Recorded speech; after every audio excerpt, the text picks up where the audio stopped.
இந்த பிரபஞ்சத்தில் எத்தனையோ ஞானிகள் தோன்றியிருக்கிறார்கள். ஆபத்து நிறைந்த காடுகளிலும் மலைகளிலும் குகைகளிலும் தவம் இருந்து இல்வாழ்வை துறந்து இறை நிலையை அடைந்த கதைகளே ஆன்மீக உலகில் அதிகமாக காணப்படுகின்றன. ஆனால் சாமானிய மனிதனாக வறுமையின் கோரப்பிடியில் சிக்கி நெசவு தொழில் செய்து இல்லற வாழ்வில் இருந்து கொண்டே கடன்களையும் இழப்புகளையும் கடந்து இறுதியாக தன்னுள் உறைந்திருந்த பிரபஞ்ச பேரறிவை கண்டறிந்து உலகிற்கே மனவளக்கலை எனும் உன்னத வாழ்வியல் அறிவியலை தந்த இல்லற துறவிதான் அருள்ஞானி வேதாத்ரி மகரிஷி. ஆன்மீகமென்றால் உலகை துறந்து காடுகளுக்கு செல்வது, சடங்குகளில் மூழ்கிப் போவது என்ற பிம்பத்தை உடைத்தவர் அருள்ஞானி வேதாத்ரி. அவர் இறைநிலையை தூய விஞ்ஞானமாகவும் மனித வாழ்க்கையை அதன் நீட்சியாகவும் உணர்ந்தார். இல்லறத்தில் இருந்து கொண்டே கடமைகளை செய்து கொண்டே மனதை அறிந்து அமைதி பெறுவதே உண்மையான ஆன்மீகம் என்று உலகிற்கு பிரகடனம் செய்தார். பாமரர்கள் முதல் படித்த மேதைகள் வரை அனைவரும் எளிமையாக புரிந்து கொள்ளும் வகையில் தத்துவங்களை வழங்கியதால் தான் அவர் பாமர மக்களின் தத்துவ ஞானி என்று போற்றப்படுகிறார். அறிவியல் நோக்குடன் ஆன்மீகத்தை விளக்க முயன்ற சிந்தனையாளர்களில் குறிப்பிடத்தக்கவர் வேதாத்ரி மகரிஷி. அவர் புதிய மதத்தை உருவாக்கவில்லை. நான் யார், பிரபஞ்சம் எவ்வாறு இயங்குகிறது, மனித துன்பத்திற்கு என்ன காரணம், உலக அமைதி எவ்வாறு சாத்தியம் போன்ற அடிப்படை கேள்விகளுக்கு தத்துவம், அனுபவம், யோகம், பகுத்தறிவு ஆகியவற்றை இணைத்து விளக்கமளிக்க முயன்றார். ரிஷிகளிலேயே மிகவும் உயர்ந்த நிலையை அடைந்தவர்கள்தான் மகரிஷிகள்.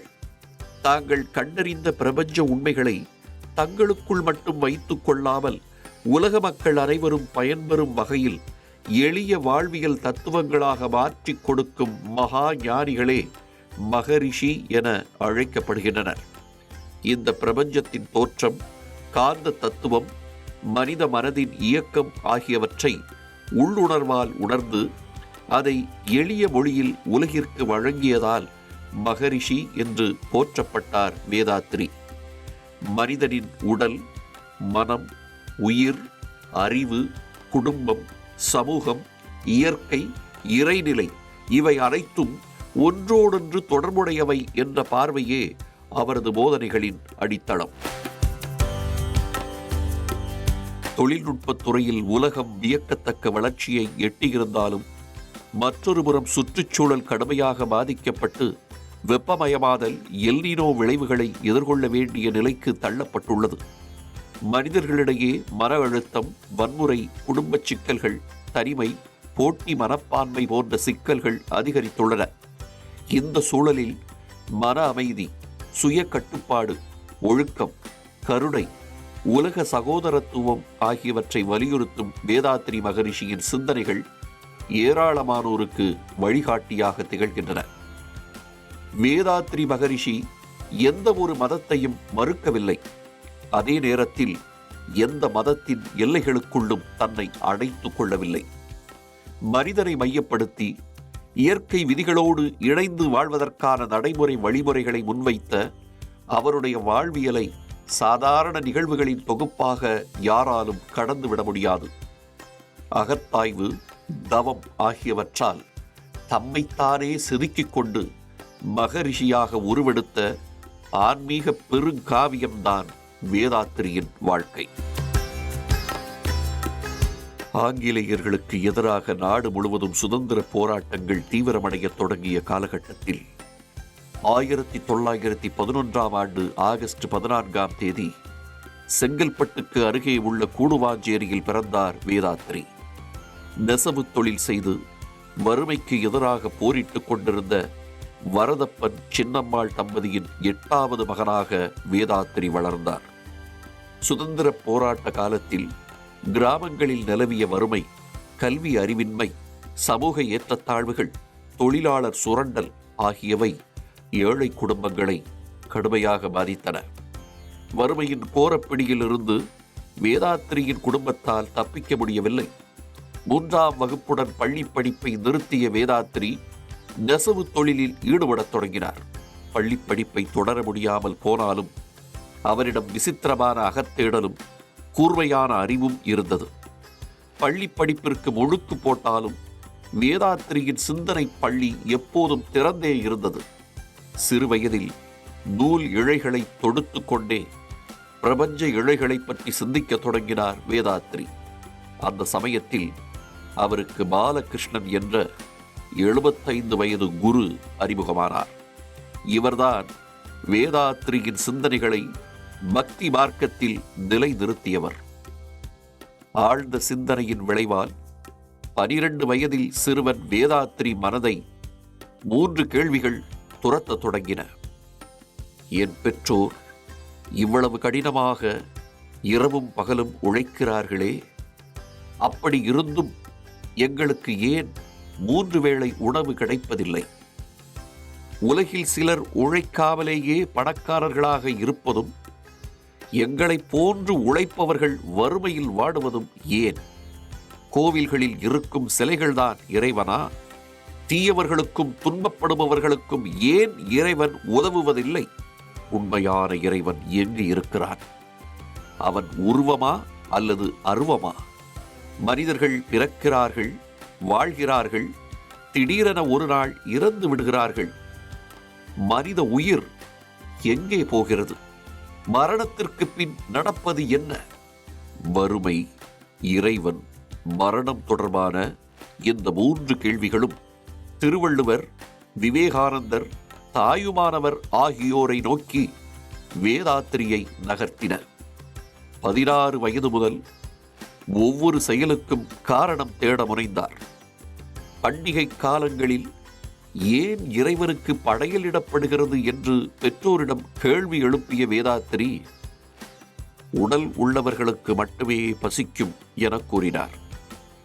கடவுளுக்கு உணவு தேவையில்லை, ஆனால் கடவுளை நினைத்துக் கொண்டு படையலை உண்ண வேண்டும் என்று அவர் அளித்த விளக்கம் பெற்றோரை நெகிழ வைத்தது. இதனிடையே இரவு பாடசாலைகளுக்கு சென்று தமிழ், ஆங்கிலம், கணிதம் ஆகியவற்றை கற்றார். வறுமையிலும் அறிவை தேடி ஓடிய அந்த பருவம்தான் பிற்காலத்தில் லட்சக்கணக்கான மக்களுக்கு வழிகாட்டும் பேரறிவாக வேதாத்திரியை மாற்றியது. 18 வயதில் சென்னை தபால் துறையில் சிறிய வேலையில் சேர்ந்து பணியாற்றினார். 25வது வயதில் தம்முடைய மாமன் மகளான லோகாம்பாளை திருமணம் செய்து கொண்டார். ஆன்மீகம் என்றால் சடைமுடி வளர்த்து காடுகளுக்கு ஓடுவது என்ற பிம்பத்தை அவர் உடைத்த முதல் புள்ளி இதுதான். இல்லற கடமைகளை செய்து கொண்டே ஆன்மீகத்தில் உயர் நிலையை அடைய முடியும் என்று உறுதியாக நம்பினார். சில ஆண்டுகளுக்கு பிறகு லோகாம்பாள் வற்புறுத்தலின் பேரில் குழந்தை பேருக்காக கண்ணம்பாள் என்பவரை 2வது மனம் புரிந்தார். மனித உடலை பற்றியும் மனதை பற்றியும் அறிவதற்காக சென்னையில் ஆயுர்வேத மருத்துவர் எஸ். கிருஷ்ணராவிடம் சித்த மருத்துவம், ஆயுர்வேதம் மற்றும் ஹோமியோபதி மருத்துவ முறைகளை முறைப்படி கற்று தேர்ச்சி அடைந்தார். வள்ளலாரின் தனிப்பெருங்கருணை தத்துவங்களால் ஈர்க்கப்பட்ட அவர் சித்தர்களின் பாடல்களை ஆழமாக கற்றார். இந்நிலையில் 1944ஆம் ஆண்டின் இறுதியில் வேதாத்திரி வாழ்வில் மிக முக்கிய திருப்புமுனை ஏற்பட்டது. பரஞ்சோதி மகான் என்ற ஆன்மீக குருவை சந்தித்து குண்டலினி யோகக்கலையை கற்றுக்கொண்டார்.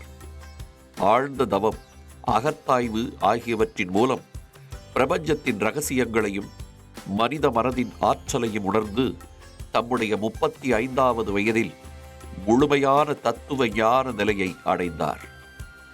உடலின் ஜீவகாந்த ஆற்றலையும் பிரபஞ்சத்தில் நிறைந்திருக்கும் பிரபஞ்ச காந்த ஆற்றலையும் அவர் அகக்கண்ணால் உணர்ந்தார். பிரபஞ்சம் தோன்றுவதற்கு முன்னால் இருந்த அந்த பேராற்றல் சுத்த வெளி என்றும் அதுவே தன்னைத்தானே சுருக்கிக் கொண்டு வானம், காற்று, நெருப்பு, நீர், நிலமாக மாறி இறுதியில் மனிதனாக பரிணமித்துள்ளது என்ற உண்மையை உணர்ந்தார். பொருளாதாரத்தில் உயர் நிலையை அடையும் நோக்கில் முழு நேரமாக தையல் மற்றும் நெசவு தொழிலில் இறங்கி கடுமையாக உழைத்த வேதாத்திரி 1947ஆம் ஆண்டில் மிகப்பெரிய தையல் மற்றும் ஜவுளி தொழிற்சாலையின் அதிபராக உயர்ந்தார். அவரது தொழிற்சாலை வேகமாக வளர்ந்து 2000த்திற்கும் மேற்பட்ட தொழிலாளர்களுக்கு வேலை வாய்ப்பு வழங்கும் அளவுக்கு ஒரு பெரிய நிறுவனமாக மாறியது. அன்றைய காலத்திலேயே நிறுவனத்தின் லாபத்தில் ஒரு பகுதியை தொழிலாளர்களுக்கே பிரித்து கொடுத்து லாப பகிர்வு முறையை வேதாத்ரி அறிமுகப்படுத்தியது அனைவரையும் திகைக்கச் செய்தது. ஆனால் 2ஆம் உலகப் போர் மற்றும் அரசாங்கத்தின் கொள்கை மாற்றங்களால் 1956ஆம் ஆண்டு தொழிலில் மிகப்பெரிய சரிவு ஏற்பட்டது. ஒட்டுமொத்த பொருளாதாரமும் முடங்கி கடன் சுமை ஏறியது. தொழிலாளர்களுக்கு சேர வேண்டிய பணத்தை கொடுப்பதற்காக ஒட்டுமொத்த சொத்துக்களையும் வீட்டையும் விற்றார். இந்த சோதனைதான் அவரை ஞானியாக மாற்றியது. செல்வந்தர்களுக்கு மன அமைதி இல்லாததையும் ஏழைகளுக்கு அன்பும் மகிழ்ச்சியும் இருப்பதையும் கவனித்தார்.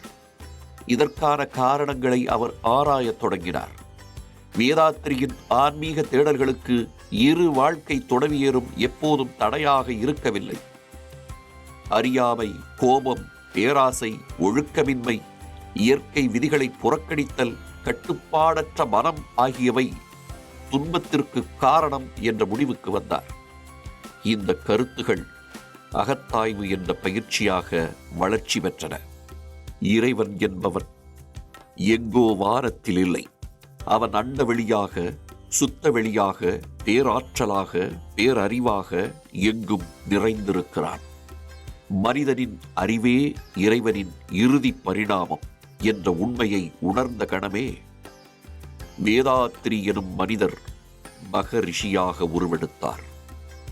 தாம் பெற்ற இன்பத்தை இந்த உலகமும் பெற வேண்டும் என்ற உயர்வான நோக்கில் 1958ஆம் ஆண்டு மே மாதம் 1ஆம் தேதி சென்னையில் உலக சமுதாய சேவா சங்கத்தை நிறுவினார்.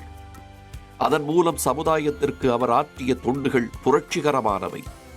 முற்காலத்தில் காடுகளிலும் மலைகளிலும் இரகசியமாக வைக்கப்பட்டிருந்த குண்டலினி யோகத்தை தீட்சை மூலம் சாமானிய மனிதனும் கற்கும் வகையில் எளிய உடற்பயிற்சிகளாகவும் தியானமாகவும் மாற்றி அமைத்தார். அனைவரும் பயன்பெறும் வகையில் கடினமான யோகக் கலைகளை எளிமைப்படுத்தி மனவளக்கலை எனும் புதிய வாழ்வியல் முறையை உருவாக்கினார். மனிதன் தன்னுடைய சினம், கவலை, பேராசை ஆகிய தீய குணங்களை நீக்கி தன்னைத்தானே சுய பரிசோதனை செய்து கொள்ளும் உளவியல் ரீதியான பயிற்சிகளை புத்தகங்களாகவும் வகுப்புகளாகவும் வடிவமைத்தார்.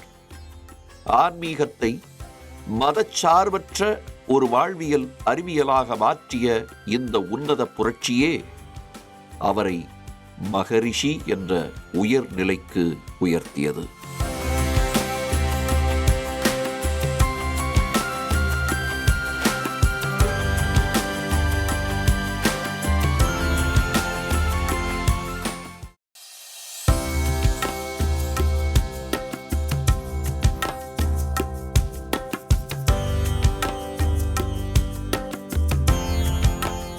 வேதாத்ரி மகரிஷி ஆன்மீக தேடலின் விளைவாக உலக சமாதானம் மற்றும் தனி மனித அமைதி ஆகியவற்றை அடைவதையே வாழ்நாள் லட்சியமாக கொண்டிருந்தார். முற்காலத்தில் மக்கள் ஒருவரை ஒருவர் சந்திக்கும் போது வணக்கம், வாழ்க போன்ற வார்த்தைகளை பயன்படுத்தினர். ஆனால் மகரிஷி மனிதனின் முழுமையான வாழ்விற்கு என்ன தேவை என்று சிந்தித்தார். ஆன்மீகத்தில் உயர்ந்தாலும் மனிதனுக்கு உலக வாழ்விற்கு சில அடிப்படை விஷயங்களும் தேவை என்பதை உணர்ந்தார். மனித வாழ்க்கையின் ஒட்டுமொத்த நல்வாழ்வை மிக குறுகிய எளிமையான சொற்களில் அடக்க அவர் விரும்பிய போது உதயமானதுதான் வாழ்க வளமுடன் என்ற வாழ்த்து. வளம் என்று மகரிஷி குறிப்பிடுவது வெறும் பணத்தையோ அல்லது சொத்துக்களையோ மட்டுமல்ல, மனித வாழ்வில் முழுமை பெற வேண்டிய 16 வகையான செல்வங்களையும் அது குறிக்கிறது. வாழ்க வளமுடன் என்று நாம் மனதார வாழ்த்தும் போது ஒரு மனிதனுக்கு தேவையான உடல்நலம், மனவளம், அறிவு வளம், நட்பு வளம், பொருள் வளம், ஆன்மீக வளம் ஆகிய அனைத்தும் கிடைக்கப்பெற வேண்டும் என்று நாம் வாழ்த்துகிறோம். அப்போது உயர்ந்த நேர்மறையான அதிர்வலைகள் நம்மிடமிருந்து வெளிப்பட்டு நாம் யாரை வாழ்த்துகிறோமோ அவரை சென்றடைகின்றன. இயற்கை விதிகளின்படி நாம் பிறருக்கு எதை கொடுக்கிறோமோ அதுவே நமக்கும் திரும்ப கிடைக்கும். நாம் பிறரை வளமுடன் வாழ்க என்று வாழ்த்தும் போது அந்த நல்ல அலைகள் பிரபஞ்சத்தில் மோதி மீண்டும் பல மடங்காக நமக்கே திரும்பி வந்து நம்மை வளம் பெறச் செய்யும் என்பது வேதாத்ரி மகரிஷி கூறிய கருத்தின் சாரம்சமாகும். வேதாத்ரி மகரிஷியின் எளிமையான தோற்றமும் சாதி மத பேதமற்ற அணுகுமுறையும் லட்சக்கணக்கான மக்களை அவர்வால் ஈர்த்தன. அவர் யாரையும் மதமாற்றம் செய்யவில்லை, யாரையும் பயமுறுத்தவில்லை. பகுத்தறிவோடு பேசியதால் படித்த மேதைகள் முதல் பாமர மக்கள் வரை அனைவரும் அவரை மகரிஷி என்று அன்போடு அழைத்தனர். தமிழ்நாட்டின் கிராமங்களில் பரவிய மனவளக்கலை மெதுவாக உலகம் முழுவதும் பரவத் தொடங்கியது. வறுமையில் பிறந்த அந்த கிராமத்து மனிதரின் அறிவு எல்லைகளை கடந்து உலக நாடுகளை ஈர்க்கத் தொடங்கியது. 1972 ஆண்டு முதல் அமெரிக்கா, ஜப்பான், தென்கொரியா, ஐரோப்பிய நாடுகள் என உலகெங்கும் ஆன்மீக பயணம் மேற்கொண்டார். ஐக்கிய நாடுகள் சபையில் உரையாற்றும் அரிய வாய்ப்பு அவருக்கு கிடைத்தது. அங்கு உலக அமைதிக்கான தொலைநோக்கு திட்டங்களை முன்வைத்தார். உலக நாடுகள் தங்களுக்குள் எல்லை கோடுகளை வகுத்துக் கொண்டு போரிடுவதை நிறுத்த வேண்டும் என்றும் ஒட்டுமொத்த உலகிற்கும் ஒரே பொதுவான நிர்வாக அமைப்பு உருவாக வேண்டும் என்றும் வலியுறுத்தினார். போருக்காகவும் ஆயுத உற்பத்திக்காகவும் செலவிடும் தொகையை ஏழை மக்களின் கல்விக்கும் வறுமை ஒழிப்பிற்கும் உலக நாடுகள் பயன்படுத்த வேண்டும் என்று கேட்டுக்கொண்டார். அணு ஆயுத போட்டியும் பனிப்போரும் உச்சத்தில் இருந்த அந்த காலகட்டத்தில் இந்திய ஆன்மீக ஞானி உலக பொது மேடையில் நின்று அறிவியல் மற்றும் தத்துவார்த்த பார்வையில் உலக அமைதிக்கு வழிகாட்டியது சர்வதேச அளவில் கவனத்தை பெற்றது. இந்நிலையில் அமெரிக்க விண்வெளி ஆராய்ச்சி மையமான நாசாவின் விஞ்ஞானிகள் அண்டவெளி, ஈர்ப்பு விசை, பிரபஞ்ச தோற்றம் போன்றவற்றை இயற்பியல் ரீதியாகவும் கணித ரீதியாகவும் ஆராய்ந்து கொண்டிருந்தனர். ஆனால் பிரபஞ்சத்தின் தொடக்க புள்ளியையும் அதற்கு பின்னால் இருக்கும் பேரறிவையும் அவர்களால் முழுமையாக விளக்க இயலவில்லை. அறிவியலையும் ஆன்மீகத்தையும் இணைத்து பேசும் வல்லமை படைத்த வேதாத்ரி மகரிஷியை பற்றி அறிந்த நாசா விஞ்ஞானிகள் விண்வெளி மற்றும் காந்த தத்துவங்கள் குறித்து பேசுமாறு அவருக்கு அழைப்பு விடுத்தனர். அப்போது பிரபஞ்ச பரிணாம கொள்கை மற்றும் பேரியக்க காந்த தத்துவம் குறித்து வேதாத்ரி மகரிஷி உரையாற்றினார். விஞ்ஞானிகள் விண்வெளியை வெற்றிடம் என்று நினைத்தனர். ஆனால் மகரிஷி அந்த வெற்றிடம்தான் பிரபஞ்சத்தின் ஆதி மூலம் என்றார். அளவற்ற ஆற்றல், பேராற்றல், பேரறிவு மற்றும் காலம் ஆகியவற்றை வெற்றிடம் தன்னுள் பொதிந்து வைத்திருக்கிறது என்றும் இதுவே அறிவியல் உலகம் தேடும் கருப்பொருள் அல்லது விண்வெளி என்பதன் ஆன்மீக வடிவம் என்றார். ஆன்மீகமும் அறிவியலும் ஒன்றே என்பதை எடுத்துரைத்த வேதாத்ரி மகரிஷி பருப்பொருட்களை ஆராயும் அறிவியல் இறுதியில் ஆன்மீகம் சொல்லும் இறைநிலை என்ற புள்ளியில்தான் முடியும் என்பதை விஞ்ஞானிகளுக்கு தர்க்க ரீதியாக விளக்கினார்.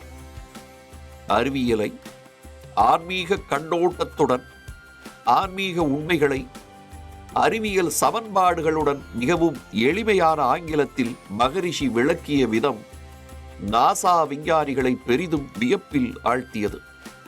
விஞ்ஞான பூர்வமாக ஆன்மீகத்தை அணுகிய உண்மையான அறிவியல் ஞானி வேதாத்ரி மகரிஷி என்பதை நாசாவில் நிகழ்த்திய உரை உலகிற்கு நிரூபித்தது. இந்த உரைக்கு பிறகுதான் மேற்கத்திய நாடுகளில் மனவளக்கலை தத்துவங்கள் மிக வேகமாக பரவத் தொடங்கின. அமெரிக்காவின் கலிபோர்னியாவில் 1976 ஆண்டு அமெரிக்க மனவளக்கலை மன்றத்தை நிறுவி மேற்கத்திய நாட்டினருக்கு தியான பயிற்சிகளை மகரிஷி முறைப்படுத்தினார். அதைத் தொடர்ந்து இந்தியா மற்றும் வெளிநாடுகளில் நூற்றுக்கணக்கான மனவளக்கலை மன்றங்கள் தொடங்கப்பட்டு ஏராளமான பொதுமக்கள் இல்லறத்தில் இருந்து கொண்டே ஆன்மீக பயிற்சி பெற வழிவகை செய்யப்பட்டது. 1984 கோயம்புத்தூர் மாவட்டம் பொள்ளாச்சிக்கு அருகே உள்ள ஆழியாறு என்ற இயற்கை எழில் கொஞ்சும் மலை அடிவார பகுதியில் உலக சமுதாய சேவா சங்கத்தின் சர்வதேச தலைமையகமான ஆழியாறு அறிவு திருக்கோவில் அமைக்கப்பட்டது. இது மகரிஷியின் வாழ்வில் மிக முக்கியமான மைல்கல்லாகும். உலக நாடுகளில் இருந்து வருகை தரும் மக்கள் இங்கே தங்கி தியான பயிற்சி, காயகல்ப பயிற்சி மற்றும் தத்துவ வகுப்புகளை கற்கும் பல்கலைக்கழகமாக இது உருவெடுத்தது. ஆன்மீகமும் தத்துவமும் ஏட்டோடு நின்றுவிடாமல் இளம் தலைமுறையினரிடம் செல்ல வேண்டும் என்று மகரிஷி விரும்பினார். அந்த விருப்பம் நிறைவேறும் வகையில் 1990களின் தொடக்கத்தில் தமிழகத்தின் பல்வேறு முன்னணி பள்ளிகள் மற்றும் கல்லூரிகளில் மகரிஷியின் எளிய முறை உடற்பயிற்சி மற்றும் மனவளக்கலை பாடத்திட்டமாக அறிமுகம் செய்யப்பட்டது. அதன் தொடர்ச்சியாக 2002ஆம் ஆண்டு மகரிஷியின் தத்துவங்கள் மற்றும் யோக கலைகள் இந்தியாவின் முன்னணி பல்கலைக்கழகங்களான பாரதியார் பல்கலைக்கழகம், மனோன்மணியம் சுந்தரனார் பல்கலைக்கழகம், தமிழ்நாடு திறந்தநிலை பல்கலைக்கழகம் ஆகியவற்றில் பட்டயம் மற்றும் பட்டப் படிப்புகளாக சேர்க்கப்பட்டன. இதனிடையே ஆழியாறில் தத்துவ ஆராய்ச்சி மற்றும் உயர்கல்வியை முறைப்படுத்த தனி நிறுவனம் உருவாக்கப்பட்டது. மகரிஷி அருளிய தத்துவங்களின் எளிய சாரம்சம் என்னவென்றால், நான் எனது வாழ்நாளில் யாருடைய உடலுக்கும் மனதுக்கும் துன்பம் தரமாட்டேன், துன்பப்படும் உயிர்களுக்கு என்னால் முடிந்த உதவிகளை செய்வேன் ஆகிய 2 ஒழுக்க பண்பாடுதான். மகரிஷியின் உலக சமாதான கொள்கைகளையும் 2 ஒழுக்க பண்பாட்டையும் தொடர்ந்து முன்னெடுத்ததற்காக அவரது அமைப்பான உலக சமுதாய சேவா சங்கத்திற்கு 1998ஆம் ஆண்டு ஐக்கிய நாடுகள் சபையின் பொருளாதார மற்றும் சமூக கவுன்சில் சிறப்பு ஆலோசனை அந்தஸ்து வழங்கி கௌரவிக்கப்பட்டது. தம்முடைய சொற்பொழிவுகளால் உலக நாடுகளின் கவனத்தை ஈர்த்த வேதாத்ரி மகரிஷி மிகச்சிறந்த எழுத்தாளராகவும் கவிஞராகவும் திகழ்ந்தார். தமிழ் மற்றும் ஆங்கில மொழிகளில் 80க்கும் மேற்பட்ட உன்னத நூல்களை எழுதியிருக்கிறார். அவரது நூல்கள் மனிதனின் உடல், மனம், ஆன்மா மற்றும் உலக அமைதி ஆகியவற்றை அறிவியல் பூர்வமாக அணுகுகின்றன. மனிதனை பயமுறுத்தாமல், மூட நம்பிக்கைகளில் ஆழ்த்தாமல், உன்னை நீயே அறிந்து கொள், பிறருக்கு துன்பம் தராமல் வாழ், அதுவே இறைநிலை என்று போதிக்கின்றன. மேலும் பெண்ணினத்தை மதிக்காத எந்த ஒரு குடும்பமும் நாடும் அமைதி பெறாது என்று மகரிஷி குறிப்பிட்டுள்ளார்.